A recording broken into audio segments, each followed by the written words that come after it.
कंजूस चोर। विराजपुर नामक गांव में रॉकी नाम का एक चोर हुआ करता था। वो बहुत बड़ा निकम्मा था और कंजूस भी था। छोटे मोटे सारे चीजें चोरिया करता था। जेब में 10 रुपए दिखे तो भी उन्हें चुराता था।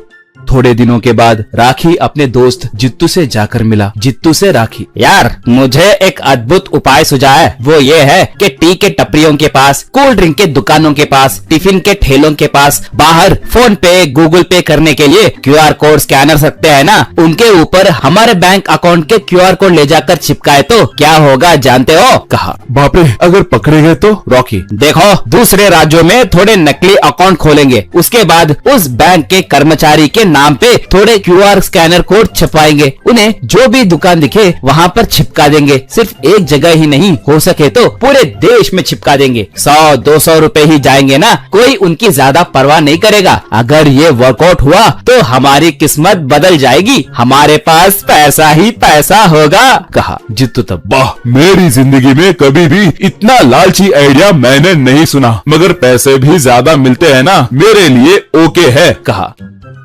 बाद में वो दोनों थोड़े नकली प्रूफ रखकर बैंक अकाउंट खोले।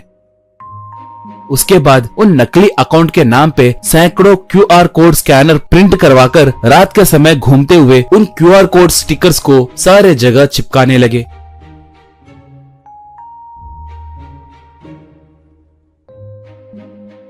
उसके बाद सुबह सुबह उन दुकानों के पास जाकर जैसे उन्हें कुछ पता न हो वैसे खड़ा हो जाते थे। दुकान को आकर टी पिए लोग, टिफिन खाए लोग उस क्यूआर कोड स्कैनर को पैसे पेमेंट करते। दुकान वाले उसके अकाउंट में पैसे नहीं गिरे कहकर बोलते तो दोनों झगड़ने लगते। ये देखकर रॉकी, जित्तू खूब हंसने लगते। ऐसे वो लोग रात के समय दूसरे शहरों को भी जाकर वो क्यूआर कोड स्टिकर्स चिपकाने लगे। इससे उन्हें बहुत पैसे मिलने लगे। वो लोग खूब अय्याशी करने लगे। ऐसे उनकी जिंदगी भी बदल गई। वो दोनों अब कारों में घूमने लगे। ऐसे थोड़े दिन बीतने के बाद एक बार बैंक मैनेजर उस इलाके के इंस्पेक्टर सत्या को अपने बैंक को बुलाया। उसके बाद उन क्यूआर कोड स्कैनर स्कैम के बारे में पूरी बात बताया। सत्या से मैनेजर, सर, आपको बुलाने का एक खास कारण है। आजकल इस तरह के केस बहुत ज्यादा हो रहे हैं। एक और मजे की बात बताऊं, इसमें के एक बैंक अकाउंट पे आपका भी फोटो है सर। कहते ही सत्या शॉक हो गया। मैनेजर तब, अगर हम इस समस्या को सॉल्व नहीं किए तो पुलिस वाले और बैंक कर्मचारी दोनों संकट में गिर जाएंगे सर। सोशल मीडिया में लोग हमें बहुत खरी खोटी सुनाएंगे। कहा। सत्या तब, सर आप अपना काम कीजिए और हम हमारा काम करेंगे। किसी भी हालत में उन्हें नहीं छोड़ना चाहिए, कहकर चला गया। उसके बाद सत्या उसके पहचानत के साइबर टीम एक्सपर्ट से मिलकर उनसे पूरी बात बताया। तब वो एक्सपर्ट, सर ये सब स्कैनर्स का काम है। वो एक बार ही बैंक को जाते हैं, सारे नकली प्रूफ रखते हैं, उन्हें पकड़ना मुश्किल है सर। अगर रूल को फॉलो करके इन्वेस्टिगेशन करना हो तो बहुत मुश्किल होगा सर। कहा। अब सत्या विवश होकर वहाँ से आ गया।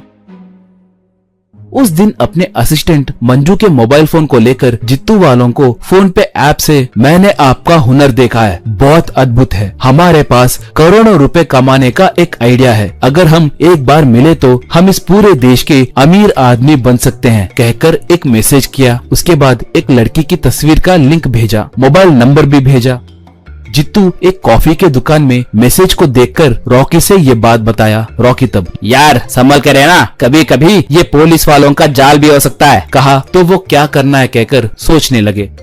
उसके बाद सत्या से असिस्टेंट मंजू, आप भी न सर, वो बहुत शातिर चोर होंगी सर, सिर्फ एक मैसेज को रिएक्ट होंगी क्या? बोली। सत्या तब, देखो मंजू, लालच के हदें पार करे तो ही कोई ऐसे बेकार 100-200 रुपयों का काम करता है। इसने किया तो ये जरूर साधारण इंसान तो नहीं होगा, इसलिए मैंने तुम्हारा तस्वीर भेजा। अगर वो लाल टपकने वाला हो तो कम से कम लड़की के फोटो को देखकर तो भी हमसे बात करेगा। उतना ही नहीं, कल कॉफी के दुकान में तुम्हें ही उसे पकड़ना है। यूँ कहने लगा तो राखी के मोबाइल में से एक मैसेज रिप्लाई आया। उस मैसेज को देखकर सत्या, ये देखो बकरा फंस गया, कॉफी शॉप को नहीं, इस गांव के बाहर मौजूद आम के बगीचे में मिलेगा कह रहा है, चलेंगे क्या? कहा। मंजू मुस्कुराई।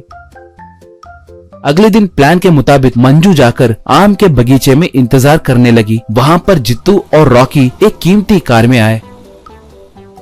मंजू को देखकर वो दोनों बहुत खुश होने लगे। उन दोनों को देखकर मंजू एक रिवॉल्वर निकालकर निशाना साधी। बस वो दोनों एकदम से दंग हो गए। पुलिस वाले उन्हें घेर कर अरेस्ट करके ले गए और खूब मारे।